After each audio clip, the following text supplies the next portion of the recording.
Hello friends, திருப்பதியில் இருக்கிற பெருமாள் மாதிரியே இன்றைக்கி நம்ம ஈரோடுக்கு அருகில் இருக்கிற அவல்பூந்துறையில் இருக்கிற ஸ்ரீ அலமேலு மங்கை லக்ஷ்மி சமேத தாமோதர பெருமாள் திருக்கோயிலை பற்றி தான் இன்றைக்கி பார்க்க போகிறோம். இங்கே பாருங்கள், கொடிமரம், கல்லாலேயே செதுக்கப்பட்ட கொடிமரம். இந்த கோயில் வந்து பார்த்திங்கன்னா 1700 ஆண்டுகள் பழமையானதுன்னு சொல்கிறாங்க.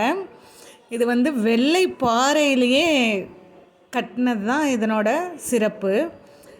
இது வந்து பார்த்திங்கன்னா அந்த பக்கம் இருக்கிற வழி, 2 வழி, அதை நம்ம பின்னாடி வீடியோவில் நீங்கள் பார்ப்பீங்க. ஸோ அந்த இதுதான் வந்து கருட பகவான், கருடாழ்வார் தான் முன்னாடி இருப்பார். ஸோ இந்த கருடாழ்வாரை நம்ம கும்பிட்டு இந்த பக்கம் பார்த்தோம்னா பெருமாள் வழி இருக்குது. ஸோ வழக்கம் போல் பெருமாள் கோயிலுக்கு உள்ளே நம்ம போகிறோம். இங்கே தான் வந்து ஸ்ரீ அலமேலு மங்கை, திருப்பதியில் தான் இந்த அலமேலு மங்கையோட காட்சி தருவார் பெருமாள். அதற்கடுத்து இங்கே தான் ஈரோட்டில் தான் வந்து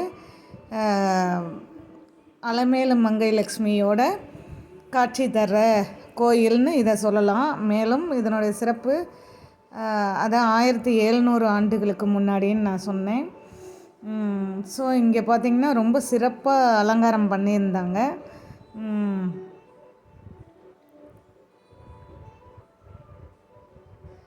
அதுக்கப்புறம் இந்த சன்னதியிலேயே 2 சைட்லேயும் பார்த்திங்கன்னா ஆழ்வார்கள் இருப்பாங்க இல்லையா. அதே மாதிரி இங்கே வந்து ராமானுஜரும் இந்த சைடு நம்மாழ்வாரும் துலாபாரம் வச்சுருந்தாங்க.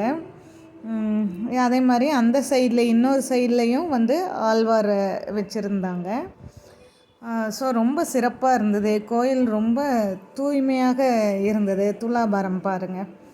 இந்த பக்கம் ஒரு கதவும் இருந்தது. அது வந்து பரமபத வாசல்னு சொல்லுவாங்க இல்லையா, அதுக்கு அது நம்ம வெளியே சுற்று வரும்போதும் நம்ம பார்க்கலாம்.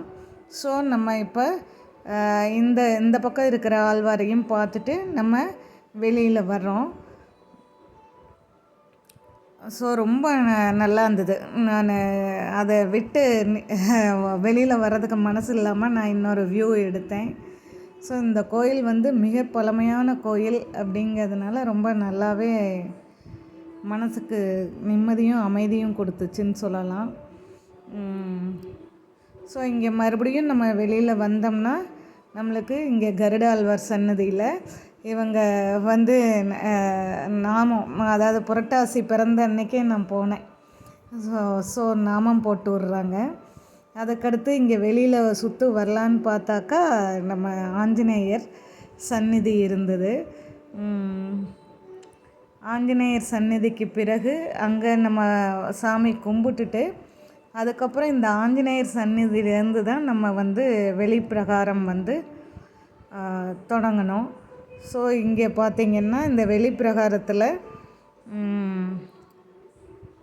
இது வந்து ஈரோட்டிலேருந்து பார்த்திங்கன்னாப்பா இந்த அவல்பூந்துறை 17 கிலோமீட்டர், 15லேருந்து 17 கிலோமீட்டர் வரும். இங்கே பாருங்கள், ஆஞ்சநேய சன்னதிக்கு அப்புறம் நாகர் இருந்தது. ஸோ அதுக்கப்புறம் நம்ம வந்த வழி தான். அதை தாண்டினோம்னா இங்கே பாருங்கள், இந்த மண்டபத்தோட வியூ பாருங்கள். ஸோ நம்ம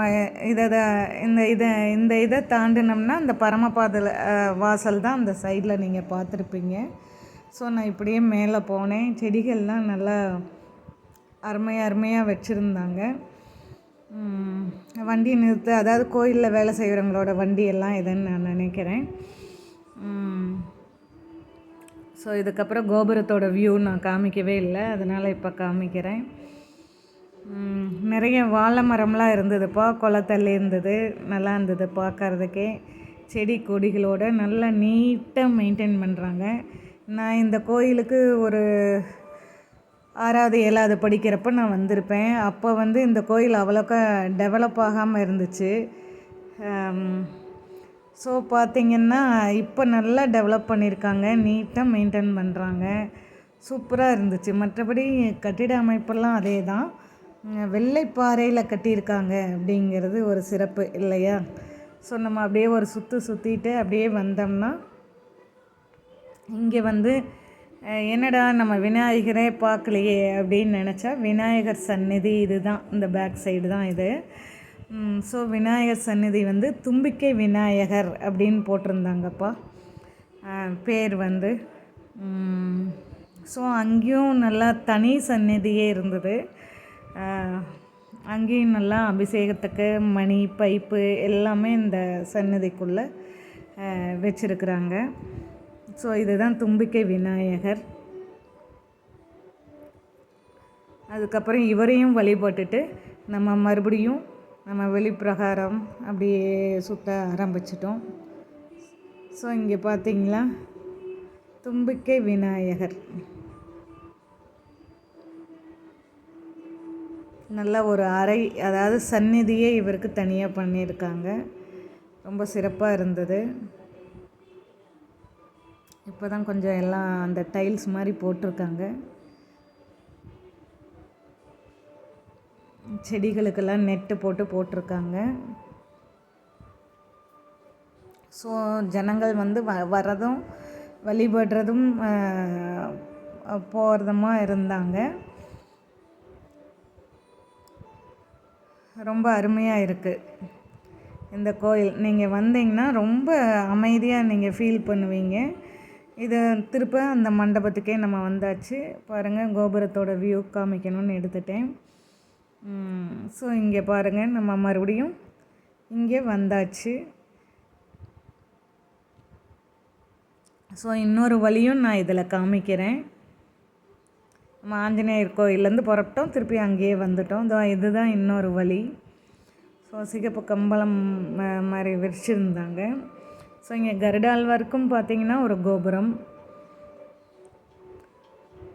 ஸோ ரொம்ப நல்லா இருக்குப்பா. மந்திரங்கள்லாம் எழுதியிருந்தாங்க, ரொம்ப நல்லா இருக்குது. பாருங்கள், நாமம் போட்டுக்கிறவங்க போட்டுக்கிறாங்க.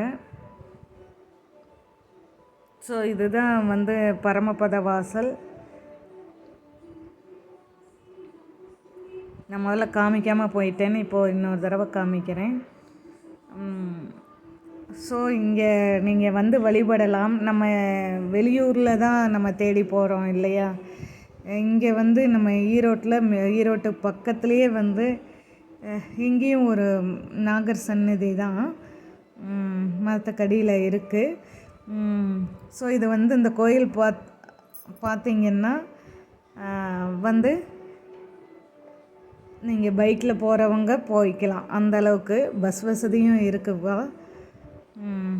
நீங்கள் கண்டிப்பாக இந்த கோயில் போய் பாருங்கள், வழிபடுங்க. திருப்பதிக்கு அடுத்து இந்த கோயில் அப்படின்னு சொல்கிறாங்க. ஸோ இங்கே தான் அலமேலு மங்கையோட காட்சி தராரு, நீங்கள் சென்று பார்க்கலாம். நம்ம இப்போ வெளியில் வர்றதுக்காக வந்தோம். அப்புறம் உங்களுக்காக இது பாருங்கள், கல்லாலேயே கட்டப்பட்ட கொடிமரம். ஸோ அந்த பக்கமும் நீங்கள் வரலாம், இந்த சைடும் வரலாம், 2 வழி வச்சுருக்காங்க. ஸோ இது வந்து பார்த்திங்கன்னா அவல்பூந்துறை அங்காளம்மன் கோயிலுக்கு எதிரில் இருக்குது. புரட்டாசி மாதமான இந்த மாதத்துலேயே நீங்கள் போயிட்டு வாங்க. ஈரோட்டிலேருந்து ரொம்ப பக்கம்தான், பைக்கில் போகலாம், பஸ்ஸும் இருக்குது. ஸோ நீங்கள் சென்று இந்த அலமேலு மங்கையோடு தரிசித்துட்டு வாங்க.